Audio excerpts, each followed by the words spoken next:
Shalom, nous allons étudier le daf Nun Bet dans Maseret Brachot, nous reprenons au Gdaf. C'est vrai, Bet Shammai dit Birkat Hayom Adif, on avait vu que selon Bet Shammai, dans le Kiddush, on mentionnait d'abord le Kiddush sur le jour, donc Mekadesh Shabbat ou Mekadesh Israël Vazemanim, et après seulement on fait le Geffen.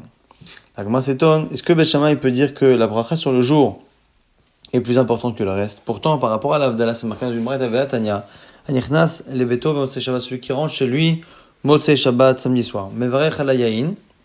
Il fait d'abord la bracha sur le vin, vers la maor et sur le maor la bougie, vers la bessamim sur les senteurs, vers charkar omer Avdallah, et après seulement il fait la bracha de l'Avdallah. Et donc on voit que la bracha de l'Avdallah est à la fin, donc c'est la bracha sur le jour, sur le fait de sortir de Shabbat, est à la fin par rapport au vin et au reste, et donc ça devrait être pareil pour vendredi soir. Vimeno el akosecha, et s'il n'a qu'un seul verre par rapport au mazon, menichol achar amazon, umshalshelan kulan acharav, il fera le verre sur le Birkat Amazon et il enchaînera après toutes les brachot. Ça c'est par rapport au Amazon, mais en tout cas, entre le vin et la bracha sur le jour, on voit que c'est la bracha sur le jour qui est en dernier, donc pourquoi ne pas faire pareil vendredi soir? L'Agma dit Ve'amimai de Bet Shammai. Qui te dit que cette braïta que tu as citée, qui est anonyme, elle est selon Bet Shammai? Dis-moi Bet Hillel, peut-être qu'elle est selon Bet Hillel, qui lui, Bet Hillel, effectivement, même vendredi soir, dit d'abord de faire sur le vin. L'Agma dit non. Pourquoi? Los al-Kadatar, tu peux pas dire ça. Car si tu regardes bien dans la braïta qu'on a citée, d'abord on parle de la bougie et après seulement de Bessamim. Et ça, le fait de faire passer la bougie avant les Bessamim dans l'Avdallah, ça c'est une signature de Bet Shammai. Qui tu connais qui pense comme ça? C'est Bet Shammai. Des Tanya Amar Rabbi Yehuda, car la braïta dit au nom de Rabbi Yehuda qui explique Bet Shammai Bet Hillel, lo nechleku Bet Shammai Bet Hillel Amazon. Il n'y a pas de discussion entre Bet Shammai et Bet Hillel sur la bracha du mazon et l'avdallah, que le mazon c'est au tout début et l'avdallah à la fin. Alman echleku, en quoi ils discutent? À la maor, à la bessamim, sur la bougie et les bessamim. Bet Shammai omrim maor v'achar bessamim, ou Bet Hillel omrim bessamim v'achar ka maor. Bet Shammai dit d'abord de faire sur la bougie et Bet Hillel d'abord sur les senteurs. Ça, encore une fois, c'est la marloquette Bet Shammai et Bet Hillel, mais comprise comme Rabbi Yehuda. Nous, dans notre Mishnah, on a vu une autre marloquette, Bet Hillel Bet Shammai, qui est donc la version de Rabbi Meir. En tout cas, la Gemara dit donc, Umimai de Bet Shammai hi valiba de Rabbi Yehuda. Qui te dit que la shita de Bet Shammai, qui est acceptée, c'est celle de Rabbi Yehuda? Dilma Bet Hillel hi valiba de Rabbi Meir. Peut-être que on est dans l'explication de la marloquette selon Rabbi Meir, et à ce moment-là, ça peut correspondre à Bet Hillel, los al-Kadatar. Là, ça peut pas non plus être ça. Pourquoi? Des Kataneh, Achav et Matnin, car dans notre Mishnah, on voit. Notre Mishnah, c'est celle qui rapporte la marloquette Rabbi Bet Hillel Bet Shammai selon Rabbi Meir. Bet Shammai omrim, ner ou mazon, bessamim ve avdallah. D'abord la bougie, même avant le birkat. Et bessamim avdallah, ou Bet Hillel omrim, et Bet Hillel eux disent, ner ou bessamim, ou mazon ve avdallah. Ner au début, et bessamim ou mazon, qui s'intervertissent, et après l'Avdallah. Vatam braïta katane imeno kosechad, anicholacha amazon, pshashelan kulam lacharav, shma mina de Bet Shammai hi valiba de Rabbi Yehuda. Et on voit en tout cas dans la version de Rabbi Meir que le mazon n'est pas au même endroit, puisqu'on voit que le mazon a l'air d'être au début dans Rabbi Yehuda et dans Rabbi Meir. Non, et donc du coup on voit bien que ça ne peut pas être ça. Donc je rappelle rapidement le problème que nous avons. On a une Mishnah dans laquelle on nous a dit que samedi soir, que vendredi soir, excusez-moi, vendredi soir, Bet Shammai considère qu'il faut d'abord faire la bracha sur le jour. Or, nous on a une braïta. Cette braïta est anonyme, mais par déduction, on va déduire qu'elle est de Bet Shammai. Et cette braïta nous dit que le samedi soir, on laisse la bracha sur le jour même, c'est-à-dire la sortie de Shabbat, on la laisse à la toute fin. L'Avdallah se fait à la fin. Comment comprendre que le vendredi soir, il fasse passer la bracha sur le jour en premier, et samedi soir, il la fasse passer en dernier. Et je rappelle rapidement comment on est arrivé à déduire que cette braïta sur l'Avdallah était forcément selon Bet Shammai. C'est que il y a deux versions de Bet Shammai, celle comprise par Rabbi Yehuda, celle comprise par Rabbi Meir. Ça ne peut pas du tout être celle de Rabbi Meir, parce que la place du Birkat Amazon n'est pas du tout la même que selon Rabbi Meir. Et on voit que du coup ça peut être que selon Rabbi Yehuda, et selon Rabbi Yehuda, on a deux possibilités de comprendre Rabbi Meir et Bet Hillel et Bet Shammai. On voit que ça ne colle qu'avec celle de Bet Shammai, vu l'ordre qu'il y a entre la bracha sur la bougie et la bracha sur les senteurs. Et donc on reste avec la contradiction entre le vendredi soir et le samedi soir selon Bet Shammai. Comme Makam Kasha, donc on a une Kusha. Kasavra Bet Shammai, Shene, Ayule Yoma, Mapuke Yoma, l'Agma dit, Bet Shammai considère qu'il y a une différence entre le fait de faire rentrer le jour ou de le faire sortir. La bracha sur le fait de faire rentrer Shabbat, on fait d'abord la bracha sur Shabbat. Quand on fait une bracha sur le fait que Shabbat sorte, on la laisse pour la fin. Ayule Yoma, Kamade Makdimim, la Hadif. Faire rentrer Shabbat, plus on fait rapidement, plus on met en premier, mieux c'est. Apuke Yoma, faire sortir Shabbat, Kamade Makrin, la Hadif, c'est au contraire mieux de retarder, qui est ridela lever alan qui m'assoit pour pas montrer qu'on se débarrasse du Shabbat. C'est vrai, Bet Shammai Birkat Hamazon Teronakos. Maintenant, dans cette fameuse braïta, on a vu que selon Bet Shammai, il fallait utiliser un verre de vin pour Birkat Hamazon. Pourtant, vert, c'est marqué dans la Mishnah. Balaimin Hamazon, si on a du vin après le Birkat, Imen Shamela Kosechad, si on a que ce verre-là, Bet Shammai Omrim Bevarech Alayin Vachakam Bevarech Alamazon, il fera d'abord la bracha sur le vin et après sur le mazon, et ça donne l'impression que il fait la bracha, il boit et après il fait son birkat. Maïlav, Demvarech, il avait. Et Chatale, machma qu'il fait la bracha, il boit et après il fait son birkat. Donc le birkat sans le verre. Demvarech, il avait au manachle, l'agma dit non. Il garde le verre pour le birkat aussi. Il Amar. Mar, Mevarech, Tsaer, Shit, Om. Pourtant l'agma nous dit mais il faut goûter. Alors oui, il goûte. Mais s'il goûte, il peut pas refaire après le birkat Amazon en utilisant le verre parce que le verre il sera pas goût. Mais à maman. Tamo pagoum, on a enseigné que si on boit dans un verre, il est pagoum, il est abîmé, on ne peut plus faire de bracha dessus. Et t'as une bidé, alors il a goûté avec ses doigts, soit il a mis le doigt, soit il a renversé, il a goûté avec son doigt. Et donc le verre n'est pas pagoum, il fait donc Boré avant le birkat, il goûte de cette manière avec son doigt, après il fait birkat Amazon et il reboit le verre à la fin du birkat Amazon. Verre marmar, kosh bracha tsaïr shiur. La Gemara dit mais attends, mais s'il a bu un peu, c'est-à-dire qu'il manque de la quantité de base. Et s'il manque de la quantité de base, il n'y a peut-être pas la quantité, il me faut un shiur. La kapachite mishiure, il a enlevé le shiur. L'agmadi nafishlet fait mishiure. On parle de quelqu'un qui avait un verre qui était rempli, qui contenait plus que la quantité exacte, minimale, pour faire la bracha. Et donc, même en buvant un peu, il reste de quoi. Et pourtant, l'agmadi, mais c'est marqué qu'il n'y a qu'un seul verre. Et oui, un seul verre qui contient plus que la quantité minimale, très. La veille, il n'y avait pas deux verres. Ou mechan affiche. Mais donc, il n'a pas de quoi faire deux verres. C'est pour ça qu'on dit qu'il n'y a qu'un seul verre. Mais un seul verre, un peu plus que le minimum. Va, Taner Rabechia, pourtant Rabechia enseigne Bet Shammai Omrim, Mevarech Alayin Veshoté ou Achar Mevarech Birkat Amazon. Il y a une braïta qui dit clairement, selon Bet Shammai, il fait la bracha sur le vin, il boit le verre et il fait le birkat. Machma qu'à la fin du birkat, il n'a plus de verre. Et là, très Taner Aliyah Ben Bet Shammai, c'est forcément qu'il y a deux versions de Bet Shammai par rapport au verre de vin, comme on a vu deux avis sur Bet Shammai par rapport à l'Abdallah, là aussi pour le vin et le Birkat Amazon. On reprend la Mishnah, on a vu que Bet Shammai et Omri, on avait une marloquette entre Bet Shammai et Bet Hillel sur la place de la Netila. Est-ce qu'on fait une Netila avant de faire Kiddush? Ça c'est Bet Shammai. Est-ce qu'on fait une Netila entre Kiddush et Motzi, comme nous faisons actuellement selon Bet Hillel? Tanoura Banan, Ibrahim nous explique, d'abord on fait Netila, après on verse le verre de vin. Pourquoi? Car si tu verses le verre de vin avant, il y a un problème. De peur qu'avec ses mains qui ne sont pas pures, parce qu'il ne les a pas lavées, eh bien, il rende impur avec ses doigts le liquide qui peut être à l'extérieur du verre, c'est-à-dire du vin qui a coulé sur le côté du verre, il va les rendre impurs. Et après, ces mêmes liquides, par contact, vont rendre impur le liquide qu'il y a à l'intérieur du verre.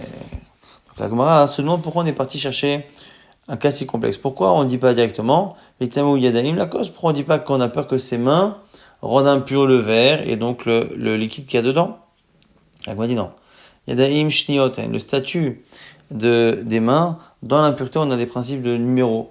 Quelque chose qui est impur a un certain numéro 1, il rend impur quelque chose en numéro 2. Et il y a, en fonction du numéro, et donc du rapport qu'il a par rapport à la source même d'impureté, il y a une limite. C'est-à-dire que des fois, il y a des aliments, il y a des objets, des personnes qui ne peuvent être rendus impurs que par un certain numéro. Et ici, les mains ont un statut de tamé et d'impur, midera banane, parce qu'on ne sait pas exactement quels sont les objets que l'on touche, puisqu'on a tendance à ne pas faire attention à nos mains, dans un statut de chéni de numéro 2. Et donc, comme Yadim Shnioten, Ben Shnio Ose Shlishi, Becholi est là, à l'idée mashkin. On ne peut pas rendre par contact avec un aliment, on ne peut pas, avec ses mains, rendre une touma, parce que la touma, comme les mains sont numéro 2, la touma serait numéro 3. Or, un aliment, tant qu'il n'est pas un aliment de trouma, réservé au kohanim, eh bien, il ne peut pas devenir numéro 3. Donc, on ne peut pas rendre impur avec ses doigts, si ce n'est lorsque il y a un contact avec un liquide et que le contact avec le liquide fait que finalement, on transmet de l'impureté de même niveau. Donc, à ce moment-là, c'est pour ça qu'on a peur que le liquide qui est à l'extérieur du verre eh bien, permette de faire justement ce contact et rendre impur ce qui est à l'intérieur du verre. Bet Hillel Omri, Bet Hillel disent, Mosgim Metakos, Vachakanotlim Ladaim, eux ils disent, on verse le vin sans problème et seulement après on ira se laver les mains. Pourquoi? Car si tu dis qu'on se lave les mains avant, Xera Shemaitame Umashkim Shebayadaim, Mechamatakos, lui il a peur de l'inverse. Il a peur que l'impureté soit à l'extérieur du verre et que quand il va arriver pour manger du pain, où là il faut vraiment qu'il ait les mains pures, en touchant le verre qui lui-même à l'extérieur, comme on le verra, peut être impur, et donc les gouttes qui sont à l'extérieur le sont également, il va rendre ses mains impures et toucher le pain après alors que ses mains ne sont plus pures. Et ça va rentamer les mains. L'agma dit pourquoi on imagine que c'est toujours le liquide qui, pourquoi tu dis pas que c'est directement le verre? Parce que Adam. Un ustensile ne peut pas rendre impur un homme. Alors on dit pourquoi tu n'as pas peur que ce soit en rapport avec les machines qui sont à l'intérieur? On parle d'un cas où le keli lui-même n'est impur que sur la partie extérieure. L'intérieur est pur et l'extérieur est pur. Donc c'est un verre qui est en contact avec une impureté, mais que sur sa face extérieure. La face extérieure du verre est impure, la face intérieure ne l'est pas. Donc le liquide qui est à l'intérieur est pur. Le liquide qui coule à l'extérieur devient impur et peut rendre impur les mains selon Bet Hillel. Dites-nous comme c'est marqué dans une Mishnah, un keli qui a été rendu impur sur l'extérieur est impur. Tocho ve'ogno, l'intérieur et même le manche, ve'ozno, ve'edav, et ce qui permet de le tenir, les manches, théorines sont pures. Nitma tocho, par contre, si l'impureté est rentrée à l'intérieur, nitma kulo, c'est tout le verre qui est impur, mais ce n'est pas le cas ici. Donc on a ici une marloquette entre Bet Hillel et Bet Shammai. À quel moment on fait Netila? Selon Bet Shammai, on fait Netila avant le Geffen, de peur qu'avec nos mains impures, on finisse par rendre impur le vin que l'on va boire. Et selon Bet Hillel, la priorité, c'est que les mains restent pures pour le pain. Et lui a peur que si on utilise un verre qui est impur à l'extérieur et qu'on fait Netila avant de faire le kidouche, eh bien, on fait Netila. Au moment du kidouche, on se rend impur en touchant les gouttes qui sont à l'extérieur du verre. Et à ce moment, on fait un motzi avec des mains qui ne sont pas pures. L'agma dit Bemaï, Kami Flagé, quelle est l'origine de leur marloquette? Bet Shammai Savra sur Ishtamesh Bekli Shintnu Achora Bemashkin. Bet Shammai, parce que ici, pourquoi on pose la question? C'est parce que finalement, le problème de Bet Hillel est réel et le problème de Bet Shammai, il est également. Alors, il explique, selon Bet Shammai, le problème de Bet Hillel n'existe pas. Pourquoi? Parce qu'on n'a pas le droit d'utiliser un ustensile dont la partie extérieure est impure. Zera Mishum Tzedra, justement, de peur que les gouttes qui débordent fassent que.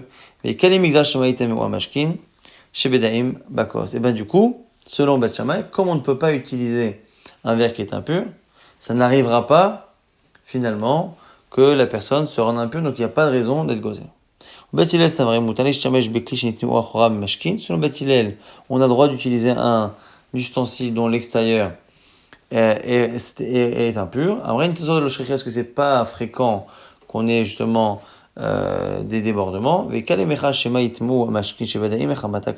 pour le cas du mossi, on a peur que les mains soient rendues impures.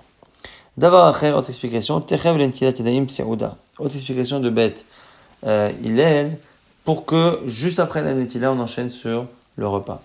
Maïdavar acher, on dit pourquoi une autre raison. Après Kamreleo Bet Hillel et Bet Shammai. Voici ce que Bet Hillel disait à Bet Shammai. Les ditro d'amrito asol ishtamesh bekli shachar tmini gazana mishum nitzotzot. Filoachi ha'adifa. Bet Hillel dit même selon vous, Bet Shammai, qui c'est vrai, normalement, ne devrait jamais arriver dans une situation où le keli est impur, puisque vous interdisez d'utiliser. Donc selon vous, on pourrait penser que puisque vous n'utilisez jamais de verre impur, vous devriez faire la netila avant le kiddush. Et bien même selon vous, je pense que non. Pourquoi? Parce qu'à filo acher adifa, il y a une halakha qui est plus importante que techef netilim les saouda, c'est le fait d'enchaîner rapidement la saouda après le fait de s'être lavé. Il y avait une marloquette Bet Hillel, Bet Shammai, Omrim, Mekaneach. On a vu celui qui se nettoie, se sèche les mains avec une serviette. Que fait-il de cette serviette qui est mouillée, sur laquelle il y a du liquide? Est-ce qu'il la met sur la table? Est-ce qu'il la met sur la chaise? Tanora Banan Braïta explique. Bet Shammai Omrim, Kenach Yadav, Mapa, Menicha, Shulchan. Selon Bet Shammai, on nettoie ses mains, on essuie ses mains avec donc, ce tissu et on le laisse sur la table. Pourquoi? She'im Omer à la keset, car si tu le laisses sur la chaise, Gzera Shema Itame ou Mashkin Shebamapa Mechamata Keset, de peur qu'il y ait une impureté sur la chaise et que cette impureté-là sur le siège rende impur le liquide qu'il y a sur la serviette, et du coup, les mains de la personne se retrouvent après coup être impures lorsque la personne va s'essuyer les mains à nouveau dessus. La dit, Keset la mappa. La dit, pourquoi tu dis que le siège va rendre impur le liquide qu'il y a sur la serviette et pas directement la serviette? La dit, enkeli mitamekeli, parce que un ustensile ne peut pas rendre impur un autre ustensile. Outmaye keset les gavra gouffé. La dit, pourquoi tu ne parles pas non plus que l'homme qui est assis sur un siège qui est impur va lui-même devenir impur par ce contact? Enkeli mitamadam, parce qu'un ustensile ne peut pas rendre impur un homme. Donc c'est toujours le liquide. Donc la Gemara nous dit, Bet Hillel Omrim, à la Kesset. Pourquoi Bet Hillel préfère que la personne mette sa serviette sur son siège? Sheima Tomer Shulchan, car si tu dis de mettre sur la table, Gzera Shema Itame ou Mashkim Shebamapa, Mechamat Shulchan, Ve'achzero Vitameot Ochalin. Lui, il a peur que les aliments qui ne sont pas purs sur la table rendent impur le liquide qu'il y a sur la serviette et que ces serviettes après, le liquide, rende impur les mains lorsque la personne s'essuie les mains à nouveau. La Gemara dit, pourquoi tu n'imagines pas que la table va elle-même rendre impur ses ustensiles? On parle d'une table qui a un statut de sheni, de numéro 2. Donc on parle d'une table, la table même elle a une certaine impureté numéro 2, et donc du coup, elle ne peut pas rendre impur directement les aliments, puisque ce sont des aliments qui ne sont pas de trouma. Et là, les démashkin. Il n'y a pas de possibilité de rang numéro 3, si ce n'est si il y a un contact avec un liquide. Donc la table étant impure, elle peut donner une impureté par le contact avec un liquide de la serviette et après qui va rendre impur les mains et qui va poser un problème par rapport à la consommation du pain. Mais sinon, à sec, ça ne fait rien. L'Agma dit, Bemaï Kamiflagé, là aussi, quel est le fond de leur discussion, puisque d'un côté, vous avez Bet Shammai qui craint qu'on crée une impureté, Bet Hillel qui craint également qu'on crée une impureté. Bemaï Kamiflagé, quel est le fond de la discussion? Bet Shammai, ça va sur les Shtamesh, Beshran, Sheni. Selon Bet Shammai, on ne peut pas utiliser une table qui est impure d'une impureté Sheni. Gzera Mishum Ochle Trouma. Gzera, de peur qu'on se retrouve avec des gens qui mangent de la trouma, et eux, la trouma, il faut absolument qu'elle reste pure. Ou Bet Hillel Samrem, Moutar, les Shtamesh, Beshran, Sheni, Ochle Trouma Zrizinhem. Bet Hillel disent, on peut utiliser une table qui est impure, parce que ceux qui mangent de la trouma font très attention à ne pas tomber dans l'erreur. Et donc c'est comme ça qu'on peut arriver à la marloquette. Que Bet Hillel préfère qu'on mette la serviette sur la chaise, plutôt que sur la table qui peut être impure, alors que selon Bet Shammai, ça n'existe pas de manger sur une table impure à cause de la Xera Mishum Orchle Trouma, et donc du coup, mieux vaut le mettre sur la table que mettre sur le siège. D'abord, après, autre explication de Bet Hillel, En Netilat Yadaim Necholim Minatora. Il n'y a pas de Netilat Yadaim pour les Cholin Minatora. Alors, la Gemara explique la raison. Voici l'argument de Bet Hillel.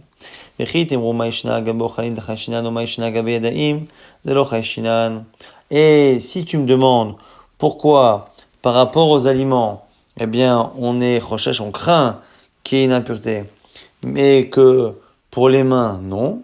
Je vais t'expliquer pourquoi finalement c'est mieux. Le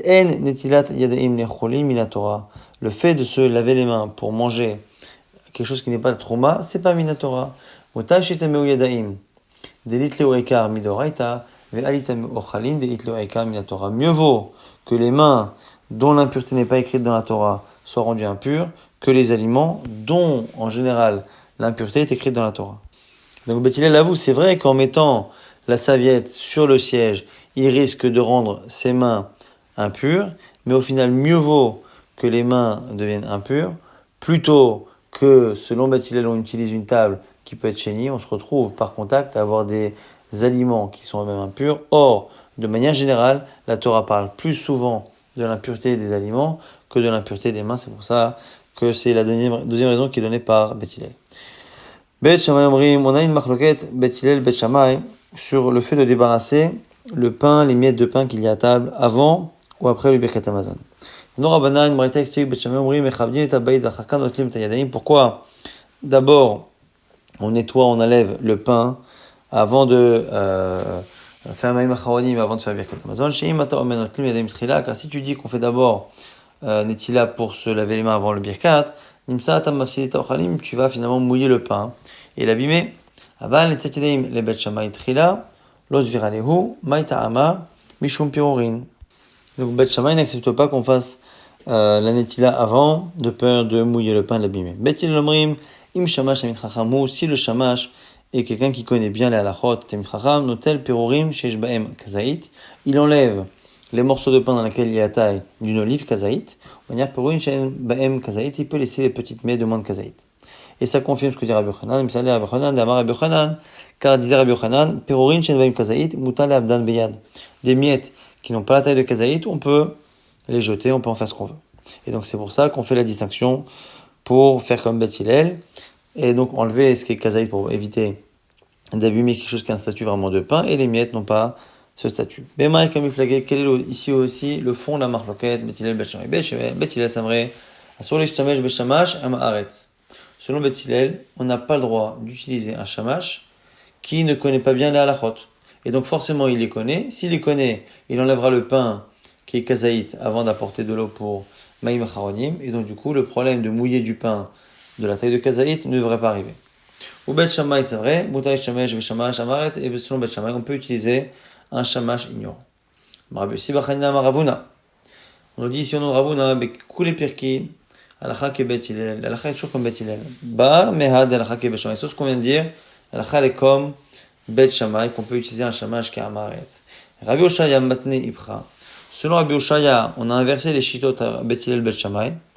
Ou Be'anami Alakha ke Bet Hillel, mais il a dit que là aussi l'Alakha est comme Bet Hillel. Donc en disant que ce qui a été dit au nom de Bet Shammai c'est Bet Hillel, et que l'Alakha est comme Bet Hillel, ça revient à dire que l'Alakha est comme Bet Shammai si on garde la version qu'on avait avant. Donc l'Alakha est massé, il n'y a pas de conséquences. Bet Shammai Omrim, Ner ou Mazon, on a vu dans la Mishnah, la marloquette sur l'ordre qu'il y a le soir, samedi soir, dans le Mazon et l'Avdala. Ravuna, par Yuda Ikla Leve Rava.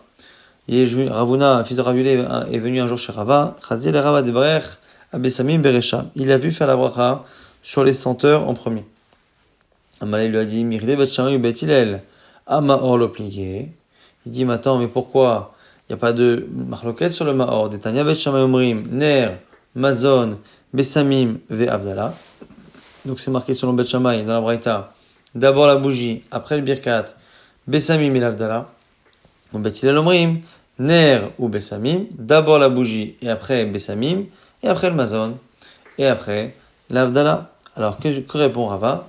Ané Rava Batre, Zod Rabbi Meir, ça c'est la version de notre Mishnah, la version de la Braïta de Rabbi Meir. Rabbi Yehuda Omer, Lo nechleku Bet Shammai ou Bet Hillel, à l'Amazon. Selon la version de Rabbi Yehuda, tout le monde est d'accord que le Birkat Hamazon est en premier Shobitrila. Et que l'Avdala aussi, l'Avdala chez Bassof. Amanech le kula marloket, elle est sur quoi? Ala Maor, sur la bougie, vers Ala Besamim. Chez Bet Shammai Omrim, Ala Maor, Vachaka Besamim, ou Bet Hillel Omrim, Besamim, Vachaka Maor. Amar Rabbi Yochanan, Nagua Am ke Bet Hillel, Aliba de Rabbi Yehuda. L'habitude des gens est de faire finalement comme Bet Hillel, et comme Bet Hillel dans Rabbi Yehuda. C'est-à-dire de commencer par le Birkat Hamazon, et après avoir fait Birkat Hamazon, faire les Bessamim, les senteurs, après la bougie, et à la fin, l'Avdala, ce que nous faisons effectivement aujourd'hui. Bet Shammai Omrim, chez Bara, on avait vu la marloquette dans la Mishnah, est-ce qu'il faut dire Bara Meora Esh, celui qui a créé la lumière du feu, ou boré qui crée meoré haesh, les lumières du feu. Amarava, la Gemara pense pour l'instant que la marloquette, elle tient sur le verbe et le temps du verbe bara au passé ou boré au présent. Alors, Amarava, bara kula alma lopliqué des bara mashma. Le fait que bara, ça signifie du passé, pas de discussion. Qui plié sur boré, la marloquette est sur boré. Peut-être que Bet Shammai disent que Bet Shammai c'est vrai, boré da'ati dimivra, ou Bet Hillel c'est vrai, boré nami des bara mashma. Que selon Bet Shammai, eh bien, boré, c'est une allusion à un futur, et donc du coup, ça n'a pas sa place ici. Et selon Bet Hillel, non, on peut dire boré, comme on a vu aussi sur Amotzi, les Minaret, que ça peut être aussi considéré comme étant du passé, donc ça rentre très bien aussi dans la phrase. Mativ Rav Yosef objecte, Yotse Or ouvre Chocher. Plusieurs exemples où on voit au présent que finalement, c'est une allusion au passé. Yotse Or qui crée la lumière et qui crée l'obscurité. Yotse Harim Boré Roar qui crée les montagnes et les vents. Boré Hashamaim Benotehem, qui crée le ciel, ce qu'il soutient. Et là, Rav Yosef nous dit non, la discussion n'est pas sur Bara et Boré. Évident que Boré, ça peut aussi vouloir dire un passé. Bara ou Boré, Kula Alma le plié des Bara Mashma. Les deux sont d'accord que Bara ou Boré, c'est du passé. Qui pliait la marloquette de fond, elle est sur Meor et Meoré. Sur le singulier ou le pluriel de Meor, la lumière. Bet Shammai, c'est vrai, Chada Noora, Ikabenura. Sur le Bet Shammai, il n'y a qu'une lumière d'une certaine manière dans le feu. Ou Bet Hillel, c'est vrai, Tuva Noore, Ikabenura. Il y a plusieurs lumières dans la même flamme. Et la Braïta confirme cette vision-là. Tanina Mirachi, Amoulaim Bet Hillel et Bet Shammai, Arve Morot Yeshbaor, que Bet Hillel aurait répondu à Bet Shammai qu'il faut dire Meoré, Aesh, les lumières, car il y a plusieurs lumières dans la flamme du feu. En Mevarchin Vechoulé. On avait vu justement dans la Mishnah, on a vu qu'on ne pouvait pas utiliser un air qui appartenait à un non-juif ou un air qui a été utilisé pour la Vodazara ou des Bessamim la Vodazara. Alors, Bishlamane Mishum Delo Shavat. On propose pour l'instant de dire que pourquoi une bougie d'un non-juif? Parce que c'est une bougie chez le Shabbat qui ne s'est pas reposée pendant Shabbat. On verra ce que ça veut dire. En tout cas, qui globalement n'a pas respecté Shabbat. Et là, Bessamim Mata Amlo, mais les Bessamim, les senteurs, pourquoi ne pas prendre les senteurs qui appartiennent à un non-juif? Amarav Marab, on répond au Rav, Achabem Sibat Goim Askinan. On parle de Bessamim qui ont été utilisés pour une fête non-juive. Et la fête non-juive, elle est présumée être liée à l'idolâtrie. Et on parle du principe que toute fête de non-juifs est présumée être une fête dans laquelle il y a de l'idolâtrie. Il m'a dit, mais c'est pas ça le problème, pourquoi? Alors puisque c'est marqué à la fin de cette même Mishnah qu'on ne fait pas de bracha sur un air ou sur des Bessamim d'Avodazara. Mais que la Derecha lave Avodazara Skinan. Ça veut dire du coup que le problème de l'Avodazara n'est abordé qu'à la fin, mais qu'au début de la Mishnah, ce n'est pas le sujet. Rabbi Chanina, Misura Rabbi Chanina de Soura dit Mata Am Ka'amar. Non, en réalité, la fin de la Mishnah n'est pas un autre cas, c'est simplement une explication du début. Mata'am, quelle est la raison de ce qu'on a dit précédemment? Mata'am el machin alaner, la besamim shegoim. Pourquoi on ne bénit pas sur la bougie et sur la besamim des goïm? À cause de ce qui est marqué à la fin, mais si pas de goïm, la vodazara, car on imagine qu'une fête en général de non-juifs, elle est pour la vodazara, et c'est pour ça que quand à la fin on a dit qu'on ne fait pas de bracha sur les nerot et les besamim de la vodazara, c'est pas une nouvelle halakha. C'est la raison pour laquelle on ne peut pas prendre le ner et le bessamim qui appartiennent à des non-juifs.